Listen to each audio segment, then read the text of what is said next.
Hey there guys, I'm SonicGhost and welcome to another bonus episode of Let's Play Twilight Princess. In this bonus episode, we're going to be taking a look at the newly released Twilight Princess HD on the Nintendo Wii U. Twilight Princess HD is an HD remaster of Twilight Princess that originally released on the Nintendo GameCube and the Nintendo Wii back in 2006. So in this video, we're going to be taking a look at all the differences between the original release of Twilight Princess and the newly released Wii U version of the game. And this version of the game isn't as drastically different to the original when you compare Wind Waker to the Wind Waker HD, as Wind Waker HD I feel like was a bigger remake in comparison to Twilight Princess HD. I feel like Twilight Princess HD is more of an HD port, but there are some notable differences that I want to go ahead and talk about. So first off, let's go ahead and take a look at the one that everyone will notice right away, the graphical differences between Twilight Princess HD and the original release of Twilight Princess. So for this graphical comparison, we're going to be taking a look at the Wii version of Twilight Princess to the Wii U version of the game, since these are the versions of Twilight Princess I do own.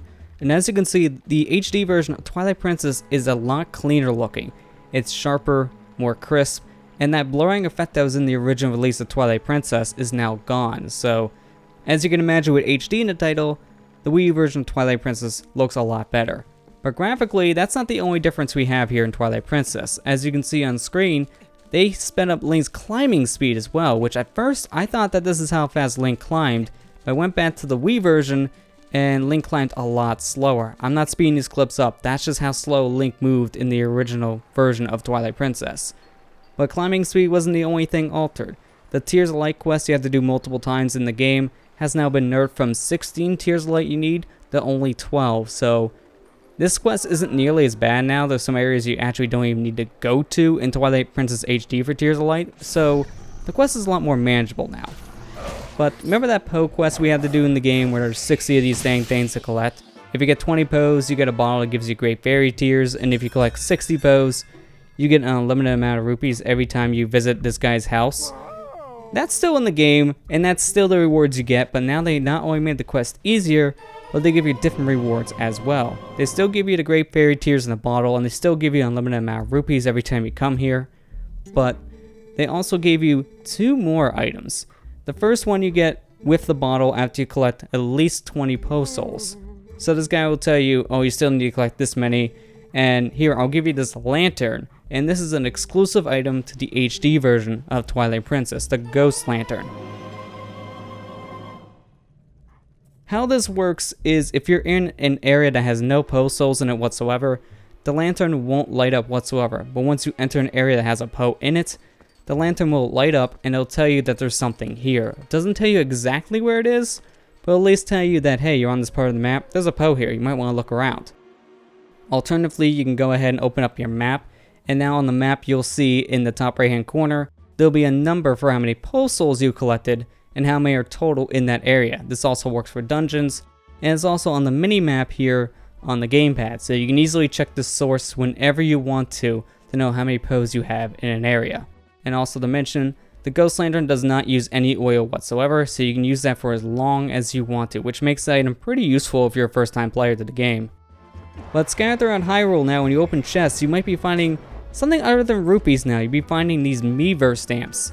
Certain chests in the game have been altered, so now instead of finding like 100 rupees in a chest, for example, you might find a Miiverse stamp. These stamps really don't do anything to the game. You just collect these stamps and now you can post with these on Miiverse. So it's a nice little distraction. It gives you another incentive to 100% the game. So there's nothing really too special, and because of that, I don't really recommend going out of your way if you don't really care about Miiverse to collect these stamps, because they're not used whatsoever in the game. But if you care about collecting these because you do post on Miiverse a lot, or you just want to go ahead and see the amount of stamps being the maximum amount on your file select screen, then go ahead and get these. They aren't too bad to get. You'll find these chests now in grottos having stamps, and you also find them just hidden around the land of Hyrule. They're even in dungeons as well, as we'll be seeing a little bit later here in this video. So there are a lot of different stamps, and they're worth collecting just for 100% sake. Nothing really too special about it. It makes finding chests that have rupees now at least more value, because you can't carry the rupees, but you can at least use the stamp whenever you want.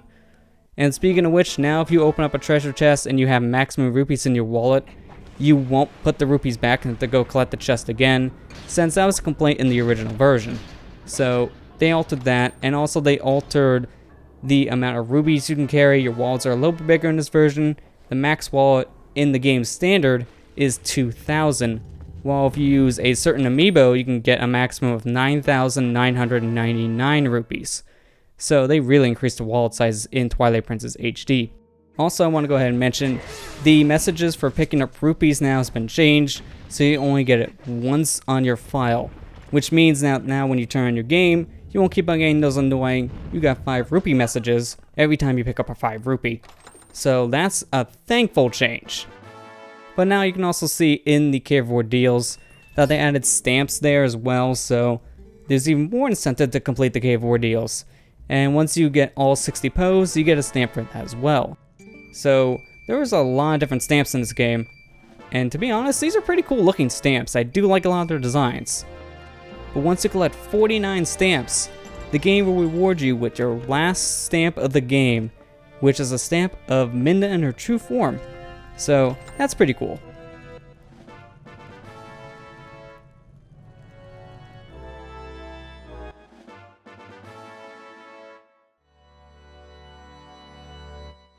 But now with all the stamps collected, let's go ahead and take a look at an Easter egg here in Twilight Princess HD.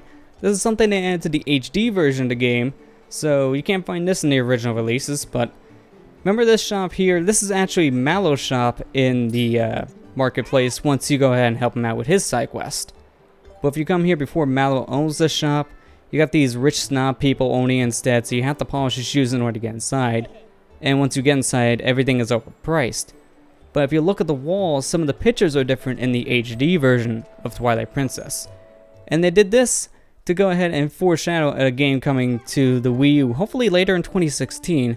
If you take a look at some of the pictures here on the wall, you'll see screenshots from the Wii U version of the next upcoming Zelda game. So this is pretty cool. It's a nice little Easter egg that's in the HD version of Twilight Princess, foreshadowing to the next Zelda game on the system. So these are the same images we've seen of Zelda Wii U back in E3 2014. But now with that Easter egg out of the way, if you take a look down on your item screen, you'll see this icon in the top right hand corner of Link and his wolf form. If you go ahead and tap this icon anytime during the game, you'll transform instantaneously into Wolf Link. And if you go ahead and tap it once again while in Wolf Link form, you'll turn back into Human Link. So this is a very, very useful addition in the game. I'm glad they added that. But now let's go ahead and take a look at the amiibo functionality of Twilight Princess. First off, if we use the Link amiibo, you'll get a full refill of arrows. So this is very useful if you want to go ahead and just fully refill your arrows if you're down to 0 and you don't really want to go around finding any. Next thing we're going to go ahead and take a look at is the Zelda amiibo use. So if you tap in Zelda, your hearts will be replenished. So now I'm back at full health after being down to half a heart. And if we tap in the Ganondorf amiibo, we'll be asked if we want to go ahead and take double damage. So with the Ganondorf amiibo, this makes the game a lot harder. I was actually playing through a majority of Twilight Princess HD with the Ganondorf amiibo, because now that double damage makes the game a little more challenging. But now, let's go ahead and take a look at one more mode they added to the Wii U version, Hero Mode. When you start a new file, you have the choice to go in either normal mode or hero mode. And in hero mode, as you can see on screen, you'll take double damage and no hearts will drop whatsoever. So this is a much harder mode of Twilight Princess. You're also playing the game in a mirrored mode as well, so if you're familiar with the Wii version, you'll be feeling right at home with hero mode. But now for the final amiibo's use, the Wolf Link amiibo. If you tap in the Wolf Link amiibo to the game on the title screen, whatever file you have the Wolf Link amiibo registered to, it'll quick start the game. So we will immediately jump into our file without having to choose it on the file select screen. So this could be really useful to you if you want to go ahead and jump into your game file really fast without having to deal with any menuing. But before ending this, I want to go ahead and mention that both the Link and the Zelda amiibos are a one-day use only. So you can't just keep on spamming the Link amiibo to get unlimited arrows, and same for the Zelda amiibo to get infinite health. And also the Link amiibo does the exact same thing as the Toon Link amiibo. Both of those will give you arrows. And then Zelda does the same thing as a Sheik amiibo, which gives you a full refill on health. So that's what the amiibos do in Twilight Princess HD. I should also mention that the Wolf Link amiibo has one other use, which we'll be saving that use to its own video, because that alone is one major change to Twilight Princess HD that they added to this version of the game. So we'll be going over that in the next bonus episode. So with that said, thank you all for watching this video, and next time we meet here in Twilight Princess, we'll be taking a look at a brand new area added to Twilight Princess HD using the Wolf Lake amiibo, the Cave of Shadows. I'll see you guys next time.